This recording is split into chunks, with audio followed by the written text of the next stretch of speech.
Hello बच्चों, let's read this question. The question says A planet of mass small m is moving in a elliptical orbit about the sun. Mass of sun is capital M.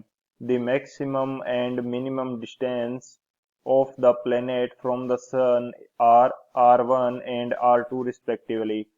The period of revolution of planet will be proportional to option first r1 power 3 by 2, option second r2 power 3 by 2, option third r1 minus r2 whole power 3 by 2, and option fourth r1 plus r2 whole power 3 by 2। तो इस question के अंदर हमसे क्या बोला है कि एक प्लेनेट है जिसका मास m है एंड इसकी मैक्सिमम एंड मिनिमम डिस्टेंस हमें दे रखी है, तो इसका जो टाइम पीरियड होगा ये किसके डायरेक्टली प्रोपोर्शनल होगा। बात करते हैं की कंसेप्ट की यदि बात करी जाए तो की कंसेप्ट हमारे पास क्या होगा इस क्वेश्चन के लिए। यदि कोई भी प्लेनेट है इलिप्टिकल ऑर्बिट के अंदर मूव कर रहा है तो इसके लिए जो रेडियस है ये फिक्स नहीं होती है, यानी कि रेडियस की दो वैल्यूज होंगी। एक रेडियस ज्यादा होती है, मिनिमम डिस्टेंस होती है, एंड एक मैक्सिमम डिस्टेंस होती है। इलिप्टिकल ऑर्बिट कुछ इस प्रकार से होगा। तो इसके लिए जो रेडियस है ये दोनों वैल्यू इक्वल नहीं होती। यदि इसको r1 बोल दिया जाए तो ये r2 है, एंड r1 एंड r2 जो है इक्वल नहीं होती, तो इनके लिए फाइंड आउट की जाती है सेमी मेजर एक्सिस।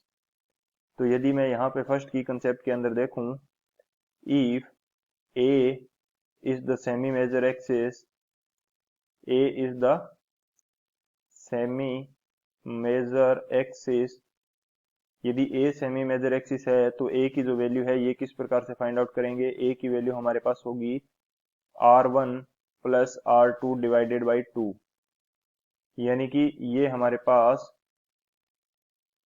मीन होगा मैक्सिमम डिस्टेंस, एंड जो मिनिमम डिस्टेंस है इसका मीन क्या होगा, सेमी मेजर एक्सिस के इक्वल होगा।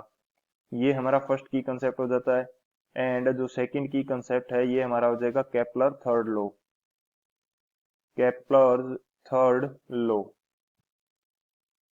जो केपलर का थर्ड लॉ है इसके अकॉर्डिंग किसी भी सैटेलाइट के लिए जो टाइम पीरियड का स्क्वायर है ये डायरेक्टली प्रोपोर्शनल होता है ए क्यूब के। ए यहाँ पे क्या है, radius of the circular orbit, या यहाँ पे हम बोल सकते हैं कि सेमी मेजर एक्सिस। तो जो टाइम पीरियड का स्क्वायर होगा ये radius of the circular orbit या इलिप्टिकल ऑर्बिट की जो रेडियस है इसके क्यूब के डायरेक्टली प्रोपोर्शनल होता है। तो ये दो हमारे पास की कंसेप्ट आ गए। इन दोनों की कंसेप्ट की हेल्प से इस क्वेश्चन को सोल्व करते हैं। बात करें यदि सॉल्यूशन की, तो हमारे पास जो प्लेनेट है इलिप्टिकल ऑर्बिट के अंदर रोटेट कर रहा है, तो जो टी स्क्वायर है ये डायरेक्टली प्रोपोर्शनल आ जाएगा ए क्यूब के। तो जो टी स्क्वायर की वैल्यू है ये हमारे पास किसके डायरेक्टली प्रोपोर्शनल आने वाली है, ए क्यूब। ए की वैल्यू हमने फाइंड आउट की है फर्स्ट की कंसेप्ट के अंदर, ये है हमारे पास r1 plus r2 divided by 2, and इसका हमारे पास क्या हो जाएगा, क्यूब। तो जो हमारे पास t की वैल्यू है ये किसके डायरेक्टली प्रोपोर्शनल आएगी, t की वैल्यू डायरेक्टली प्रोपोर्शनल आ जाएगी हमारे पास r1 प्लस r2, इसकी होल पावर हो जाएगी 3/2। तो जो टाइम पीरियड है ये हमारा डायरेक्टली प्रोपोर्शनल आ जाएगा r1 प्लस r2 की होल पावर 3/2 के। ये नीचे का 2 मैंने क्यों हटा दिया, क्योंकि 2 की वैल्यू क्या है, कांस्टेंट वैल्यू है, तो ये चेंज नहीं होने वाली है। तो हमारा जो टाइम पीरियड है ये डायरेक्टली प्रोपोर्शनल आएगा r1 प्लस r2 की पावर 3/2 के। बात करते हैं ऑप्शन की, तो कौन सा ऑप्शन हमारे पास करेक्ट होने वाला है, जो फोर्थ ऑप्शन है r1 प्लस r2 इसकी होल पावर 3/2, तो ये हमारे पास करेक्ट हो जाएगा। So option fourth is the final answer. I hope you understood it well. Best of luck. Thank you.